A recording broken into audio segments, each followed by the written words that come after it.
जय श्री राम दोस्तों आप सभी ने रामायण अवश्य देखी होगी, जिसमें प्रभु श्री राम के जन्म से लेकर उनके सरयू में जल समाधि लेने तक की लीला को टीवी में दिखाया गया है। लेकिन आपको हम ये बता दें कि इसके अलावा भी रामायण में बहुत से ऐसे रहस्य हैं जो टीवी पर नहीं दिखाए गए। आज के इस वीडियो में हम आपको रामायण से जुड़े ऐसे 10 रहस्यों के बारे में बताने वाले हैं, जिनके बारे में आप शायद ही जानते होंगे। तो चलिए शुरू करते हैं। दोस्तों आप देख रहे हैं द डायमंड टॉक। यदि अभी तक आपने हमारे YouTube channel the diamond talk को सब्सक्राइब नहीं किया है तो सब्सक्राइब जरूर करिएगा, क्योंकि सनातन धर्म से जुड़े हुए रोचक वीडियो हम आपके लिए लेकर आते रहते हैं। दोस्तों पहला है वाल्मीकि जी से पहले हनुमान जी ने लिखी थी रामायण। दोस्तों जैसा कि हम सभी जानते हैं कि वाल्मीकि जी ने रामायण धर्म ग्रंथ की रचना की थी, लेकिन आपको जानकर हैरानी होगी कि वाल्मीकि से पहले ही भगवान श्री राम जी के अनन्य भक्त हनुमान जी ने श्री राम कथा की रचना अपने नाखूनों से एक शिला पर की थी। इस बात का पता जब वाल्मीकि को चला तो उन्होंने इस शिला को जाकर देखा और उस पर हनुमान जी द्वारा लिखी राम कथा का वर्णन देख वो हैरान रह गए। फिर उन्होंने हनुमान जी से कहा, पवन पुत्र, आपसे अच्छी राम जी की कथा का वर्णन कोई कर नहीं सकता और आपकी रचना के सामने मेरा लेखन कुछ भी नहीं है। ये सुन हनुमान जी ने सोचा कि वाल्मीकि जी कवि हैं और प्रभु श्री राम के भक्त भी हैं, उनके अनुसार मेरी रचना उनकी रचना से सुंदर नहीं है तो उनको बहुत बुरा लगेगा। इसके बाद हनुमान जी ने अपने द्वारा लिखी हुई राम कथा की शिला उठाई और उसे समुद्र में फेंक दिया और इतिहास में रामायण लिखने में वाल्मीकि जी का नाम अमर हो गया। दोस्तों दूसरा है रामायण में ही हुई थी गायत्री मंत्र की रचना। दोस्तों क्या आप जानते हैं कि रामायण में लिखित श्लोक से गायत्री मंत्र की रचना हुई थी? यदि नहीं जानते हैं तो मैं आपको बता दूं कि महर्षि वाल्मीकि द्वारा रचित रामायण में 24,000 श्लोक हैं और हर 1,000 श्लोक के बाद आने वाले पहले अक्षर से गायत्री मंत्र बनता है। इन्हीं 24 अक्षरों से गायत्री मंत्र की रचना हुई थी। दोस्तों तीसरा है किसके अवतार थे भगवान श्री राम के भाई? दोस्तों ये तो हम सभी जानते हैं कि भगवान श्री राम को भगवान विष्णु का अवतार माना जाता है, लेकिन आपको पता है कि उनके भाई किसके अवतार थे?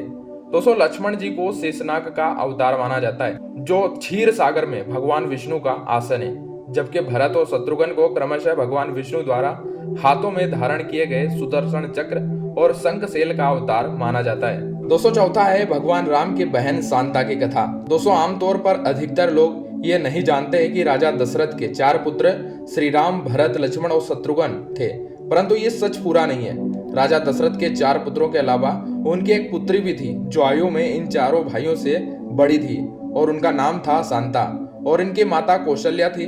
अपनी इस पुत्री को राजा दशरथ ने अंग देश के राजा को गोद दे दिया था, क्योंकि उनके यहाँ कोई संतान नहीं थी। फिर उन्होंने बहुत स्नेह से उसका पालन पोषण किया और माता पिता के सभी कर्तव्यों को निभाया।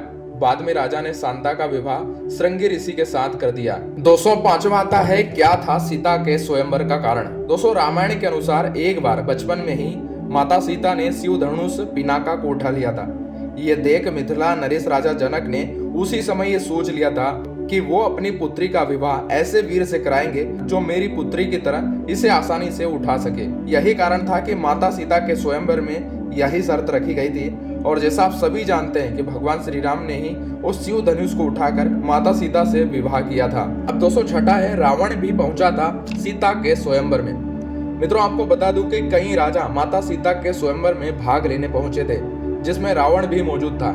ऐसा माना जाता है कि मंदोदरी के रोकने के बावजूद लंका नरेश रावण स्वयंवर में पहुंचा था, लेकिन उस समय के शक्तिशाली राजाओं की तरह रावण भी धनुष पर प्रतिज्ञा चढ़ाने में असफल रहा था। 207वां है सीता स्वयंवर में प्रयुक्त धनुष का नाम। दोस्तों ये तो हम सभी जानते हैं कि माता सीता का स्वयंवर हुआ था और उसी स्वयंवर में भगवान श्री राम ने धनुष को उठाकर माता सीता से विवाह किया था। लेकिन बहुत ही कम लोग जानते हैं कि जिस धनुष को भगवान श्री राम ने उठाया था उस धनुष का नाम क्या था? तो दोस्तों उस धनुष का नाम था पिनाका। दोस्तों नंबर 8 है लक्ष्मण का एक नाम गुदाकोश भी था। ऐसा माना जाता है कि वनवास के 14 वर्षों के दौरान अपने भाई और भाभी की रक्षा के उद्देश्य से लक्ष्मण कभी सोए नहीं थे। इसके कारण ही उन्हें गुदाकेश के नाम से भी जाना जाता है। वनवास की पहली रात को जब भगवान श्री राम और सीता सो रहे थे तो निद्रा देवी लक्ष्मण के सामने प्रकट हुई। उस समय लक्ष्मण ने निद्रा देवी से अनुरोध किया कि उन्हें ऐसा वरदान दे कि वनवास के 14 वर्षों के दौरान उन्हें नींद न आए और वह अपने प्रिय भाई और भाभी की रक्षा कर सके। निद्रा देवी इस बात पर प्रसन्न होकर बोली कि अगर कोई तुम्हारे बदले 14 वर्षों तक सोए तो तुम्हें यह वरदान प्राप्त हो सकता था। इसके बाद लक्ष्मण की सलाह पर निद्रा देवी लक्ष्मण की पत्नी और सीता के बहन उर्मिला के पास पहुंची। उर्मिला ने लक्ष्मण के बदले सोना स्वीकार कर लिया और पूरे 14 वर्षों तक सोती रही। अब दोस्तों नवा है भगवान श्री कृष्ण की मृत्यु का रहस्य। दोस्तों बहुत ही कम लोग जानते हैं कि भगवान श्री कृष्ण की मृत्यु का रहस्य रामायण से ही जुड़ा हुआ है। दोस्तों रामायण के दौरान बाली और सुग्रीव की लड़ाई में भगवान श्री राम ने बाली को पेड़ के पीछे से छुपकर बाण चलाया था, जिससे बाली की मृत्यु हो गई थी। जैसे ही ये बात बाली की पत्नी तारा को पता चलती है तो वो गुस्से में भगवान श्री राम को यह श्राप दे देती है कि जिस प्रकार मेरे पति को तुमने पेड़ के पीछे छुपकर मारा है उसी प्रकार तुम्हारी भी मृत्यु होगी। और दोस्तों द्वापर युग में ठीक वैसा ही हुआ कि भगवान श्री कृष्ण के अंतिम समय में जब भगवान श्री कृष्ण वन में थे और एकांत में बैठे हुए थे, ध्यान में थे, साधना में थे, उसी समय शिकारी वन में आता है और गलती से बाण छोड़ देता है और वो बाण जाकर भगवान श्री कृष्ण की पैर की उंगली में जाकर लगता है और भगवान वैकुंठ धाम को चले जाते हैं। दोस्तों नंबर 10 है उस जंगल का नाम जहां भगवान श्री राम, लक्ष्मण और माता सीता वनवास के दौरान रुके थे। दोस्तों रामायण महाकाव्य की कहानी के बारे में हम सभी जानते हैं कि राम और सीता लक्ष्मण के साथ 14 वर्षों के वनवास में गए थे और राक्षसों के राजा रावण को हराकर वापस अपने राज्य लौटे। हम में से अधिकतर लोगों को पता है कि राम, लक्ष्मण और सीता ने कई साल वन में बिताए, लेकिन कुछ ही लोगों को उस वन के नाम की जानकारी होगी। दोस्तों उस वन का नाम था दंडकारण्य, जिसमें राम, सीता और लक्ष्मण ने अपना वनवास बिताया था। यह वन लगभग 35,600 वर्ग मील में फैला हुआ है, जिसमें वर्तमान छत्तीसगढ़, उड़ीसा, महाराष्ट्र और आंध्र प्रदेश के कुछ हिस्से शामिल है। उस समय वह वन सबसे भयंकर राक्षसों का घर माना जाता था, इसलिए इसका नाम दंडकारण्य था, जहां दंड का अर्थ सजा देना और अरण्य का अर्थ वन है। तो दोस्तों ये थे रामायण से जुड़े वो रहस्य जो टीवी सीरियल में नहीं दिखाए गए। उम्मीद करते हैं आज की जानकारी आपको बहुत इन्फॉर्मेटिव लगी होगी। यदि आप रामायण से जुड़े ऐसे ही रहस्य के बारे में जानते हैं तो आप हमें कमेंट बॉक्स में जरूर बताइएगा।